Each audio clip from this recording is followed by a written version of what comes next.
In today's video, I'm going to teach you how to set up email to case in Salesforce. By the end, incoming emails to your support address will automatically create cases, helping your team respond faster and keep everything tracked in one place.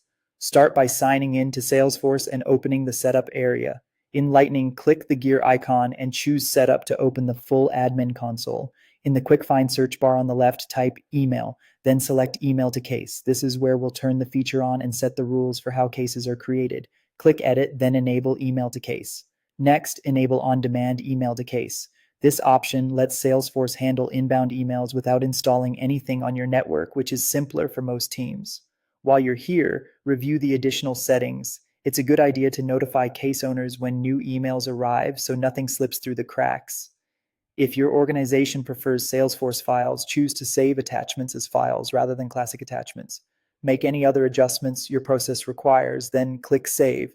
Now scroll down to Routing Addresses and click New.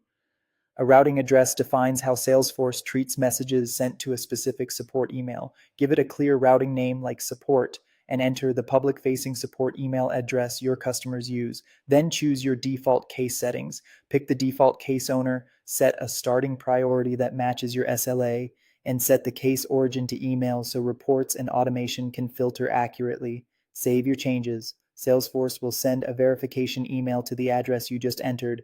Open that inbox and click the verification link. After verification, Salesforce generates a unique long email services address. This address is the secure endpoint Salesforce uses to receive messages. Next, set up forwarding from your real support inbox to that email services address. Do this in your email provider's settings. Forwarding ensures customers keep emailing your usual address, while Salesforce receives a copy to create cases. If your security team manages email, share the generated address with them and confirm forwarding is active. It's also helpful to ensure your email domain authentication like SPF and DKIM is in good shape to reduce delivery issues. Finally, test the setup, send a message to your public support email with a clear subject and body, and include an attachment if that's part of your workflow. In Salesforce, confirm a case is created, the owner, priority, and origin are correct, attachments are stored as expected, and any notifications fire as intended.